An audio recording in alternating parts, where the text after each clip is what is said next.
You can feel it long before you ever look at your bank account. The rising rent, the mortgage payment that feels just out of reach, and the bills stacked on top of a paycheck that doesn't stretch as far as it used to. Right now, across the United States, the real cost of living is being decided by one thing more than anything else: housing. The price of a roof, the rent on a basic apartment, the utilities tied to that address, these are quietly setting the rules for everything else in the American budget. To understand what is happening, start with the price of a typical home. As of November 2025, the median existing home in the United States sold for about $409,200, a record November price and roughly 1.2% higher than a year before. That marks the 29th straight month that national existing home prices were higher than they were a year earlier, even as sales volume stayed relatively low. In other words, prices never really reset for buyers. They just stopped accelerating as fast. At the same time, major housing reports show that home values nationally are still well above pre-pandemic levels, and affordability indices confirm that the typical buyer remains stretched. In many metros, the old rule of thumb that a home should cost about 3 times your annual income is gone. In expensive coastal cities, price-to-income ratios have drifted into the 5 to 7 times range. On the rental side, the national picture tells a similar story. One broad measure puts the average apartment rent in the U.S. around $1,740 a month in late 2025. Another data set projects that the average renter will pay about $1,650 a month in 2025 based on recent trends, while a different methodology from Zillow pegs typical, asking rents closer to $2,075 per month. Even the more conservative figures show rents up several percent year over year, on top of the double-digit rent spikes from 2021 and 2022. Put simply, the country did not get a rent rollback. It got a slower climb from a higher starting point. In many metros, rents are now 15 to 25% higher than they were before the pandemic, even after a modest cooling in 2023 and 2024. That is why renters in very different parts of the country, from Phoenix to Philadelphia, describe the same feeling, paying more than ever just to stay in place. These price levels matter because of how much space housing takes up in the typical budget.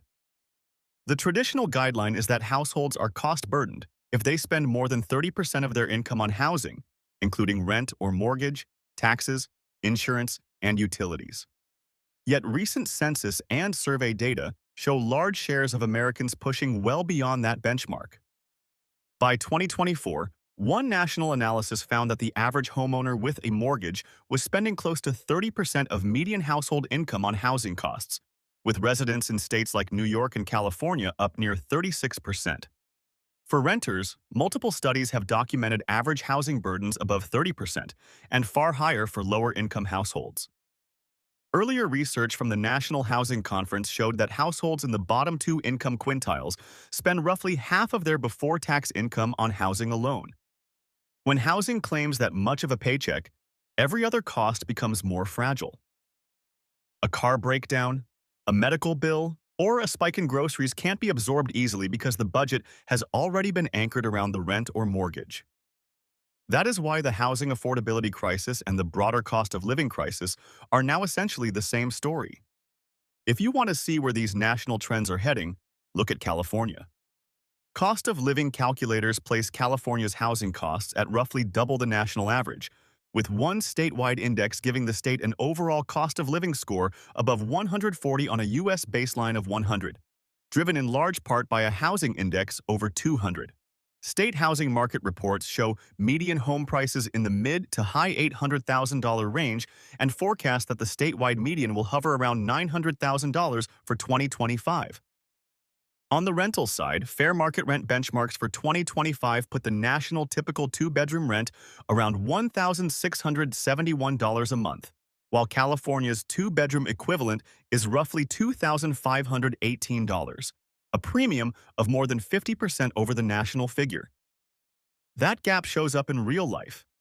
Statewide averages suggest California renters commonly pay in the low $2,000 range for modest apartments, with large coastal cities sitting much higher. California is not the only expensive market, but it is a clear example of what happens when housing supply stays tight while population and wages evolve unevenly. The state's housing costs are 98% above the national average, but its overall cost of living is only about 40% higher, which means housing is doing most of the heavy lifting in making life feel unaffordable. The rest of the country is not at California levels, but many fast-growing metros are moving in that direction. For years, the escape plan from expensive coasts was simple: move to the Sun Belt or the Midwest. But the math in those affordable regions has changed quickly. National rent reports show that some of the sharpest rent growth since 2020 has hit Sun Belt metros like Tampa, Atlanta, Austin, and Phoenix. Average U.S. rents are still highest in big coastal gateway cities, but percentage growth since 2019 has often been faster in southern and interior markets where population inflows and limited building collided. In places like Atlanta or Dallas, a two-bedroom fair market rent in 2025 often lands in the $1,600 to $1,900 range, lower than Los Angeles or San Francisco, but far above what those same units cost a decade ago. At the same time, national home price indices show that the biggest percentage gains since the pandemic have not been confined to California and New York. House price index data from federal regulators show sustained gains across the Mountain West, Texas, and parts of the Southeast, with many metros recording double-digit appreciation over several years. When a market like Austin or Boise goes from undervalued to national headline in just a few years, local wages often lag behind, leaving newcomers and longtime residents struggling to reconcile historic expectations with current reality. The Midwest and some interior states remain relatively affordable in comparison, but even there, national averages can be misleading. Fair market rent data show that a typical two-bedroom in some Midwestern states still falls near or below $1,100 a month, yet rising insurance, taxes, and utilities have nudged total housing costs higher. For many households, the cost advantage of moving to a cheaper state is real, but smaller than the headline numbers suggest once all housing-related expenses are counted. One reason housing feels heavier than it used to is that the costs around the home, utilities, insurance, taxes, have quietly climbed alongside rent and mortgage payments. In national budget breakdowns, housing remains the single largest expense category, but transportation and food follow closely behind, with utilities wrapped into that housing line item. Even older data from the Consumer Expenditure Survey showed that, on average, housing made up about 22% of household spending across all income groups, but much more for lower-income households and renters. In more recent years, that share has risen for many families as housing costs have outpaced wage growth and other expenses. Insurance is another underappreciated piece of the puzzle. Home insurance premiums have risen in many parts of the country because of climate-related risks, rebuilding costs, and reinsurance pricing. States like Florida, Texas, and California have made headlines for sharply higher premiums, but insurers in other regions have also adjusted rates. For homeowners with mortgages, those insurance increases are not optional. They are part of the housing payment. For renters, rising insurance and tax costs for landlords can be passed through in rent increases over time. Then there are utilities.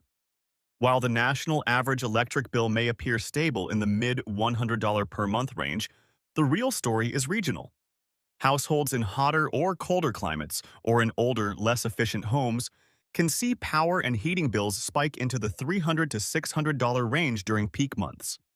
When someone signs a lease or takes on a mortgage based on the payment alone, those utilities often become a second rent that squeezes the rest of the budget. One of the biggest shifts in the national housing story is the widening gap between those who own and those who still rent. Harvard's State of the Nation's Housing 2025 report notes that home prices and rents have both risen sharply in recent years, but the equity gains have accrued mainly to existing homeowners, while renters have faced higher monthly costs without building assets. Over the last decade, homeowners saw their net housing wealth increase by tens or even hundreds of thousands of dollars in many markets, while renters absorbed rent hikes that outpaced their income growth. At the same time, tight for-sale inventory and high prices mean that fewer renters can make the jump to ownership. Median incomes have not kept up with the combined effect of higher prices and higher mortgage rates. leading to a national affordability pinch where many would-be buyers are priced out or forced to choose smaller, older, or more distant properties. For younger households, that delay in buying pushes the first home purchase deeper into their 30s and reduces the time they have to build equity before retirement. Renters, meanwhile, are more likely to be cost-burdened. Long-standing research shows renters spending around 31% of their income on housing on average, versus around 19% for homeowners, with lower-income renters often facing far higher burdens. When rent already takes more than a third of income, other essentials, food, transportation, healthcare, compete for what is left, and savings frequently get pushed off the table. When housing and basics outrun income, the difference often ends up on credit cards.